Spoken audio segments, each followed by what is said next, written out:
What's up, guys? It's Tuesday, and you know what that means. It's time for another disciplined Pats, disciplined weightlifting. As you can see today, my topic is the squat and how we translate that over to weightlifting. As you know, weightlifting, we're not tested on the squat like we would be in powerlifting, but we use the squat in order to improve our lifts. So I got front, back, overhead, and unilateral squats right on the board. Let's start with the front squat first. So what do we use the front squat for? So I like to use the front squat for building position in my clean. So the bottom of the front squat and the bottom of the clean are the same position. At least they should be. If you're always catching a clean super rounded, or you're always front squatting super rounded, it's going to affect how heavy you can go on that movement. We always want to make sure that we're trying to keep that tight back arch and that tight angle and not letting our upper back or lower back round during the movement. So I like to kind of limit the heaviness of the load of the front squat to where you can maintain the arch of your back. If that's not heavy enough for you, what you can do to make it harder would be introducing slow variations. We're going to do it very slow, doing a very slow eccentric, higher reps works well. Pauses are really good for that. On top of all those other variations, or you can mix it up, doing a slow pause front squat, something like that. Don't go so heavy that you're losing position. But don't go so heavy that you're losing position. You want to build that position for the clean. So specific carryover is we're looking for in the front squat. For the back squat, we're looking for leg strength. Okay? So I know everyone wants to use the front squat to build leg strength, but I like the back squat. Why? Because we can maximally load it. Okay?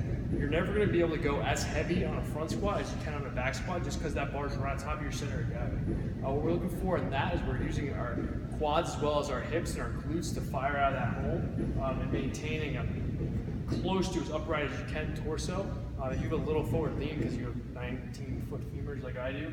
It's not the end of the world, but we're trying to use the quads and hips as much as we can because we're going to be using those as they're coming off the floor of our clean and our snatch.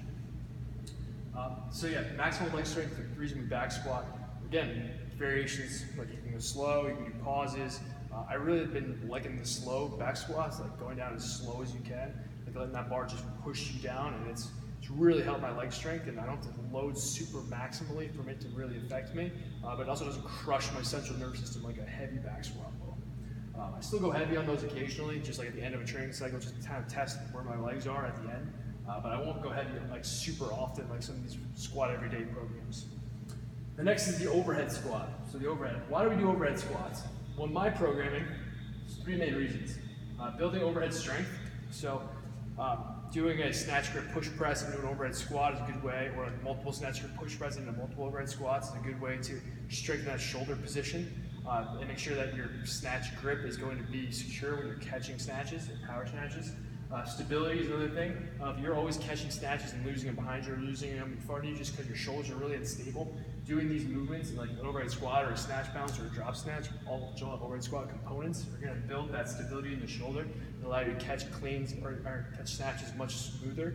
You can also use narrow grip variations to work on your jerk, which is like a squat jerk variation, or like a narrow grip overhead squat, clean or jerk grip overhead squat, and confidence. So if you're snatch grip, stretch grip overhead squatting 205 and your best snatch is 185. Like you're gonna have a lot of confidence when you're pulling under that 185 snatch that you at least know you can hold it over your head. Okay, so I like to use this for my athletes to build confidence in their overhead strength. Finally, we get the unilateral squats. So split squats, lunge squats, even just like chuck walking lunges and stuff like that. Reverse lunges and stuff like that all into this category. Any kind of Bulgarian split squat as well, elevated, whatever you want to do, whatever crazy variations you have. I like to use these for three different reasons. One is balance and stability. Balance on one leg is important for just general athletic performance as well as weightlifting. We're doing a split jerk where we're setting one leg back, the other leg's forward. We need a level of balance in that forward leg. And it's good to have balance in the opposite leg too. For the second reason I like to do these, injury prevention. So they're going to help you balance out any kind of weaknesses you have. And that's why I have the third reason, attacking weaknesses. So doing split squats and lunges and your training and lunge squats and so on and so forth is going to help kind of get rid of any unilateral deficiencies you have. So one leg's stronger than another leg. It's going to help kind of shore up some of those weaknesses so that you're not kind of growing the divide between those different like strength of your legs. So one leg's always getting stronger than the other leg, and then eventually it's going to lead to injury, and we want to address that as quickly as we can in our training.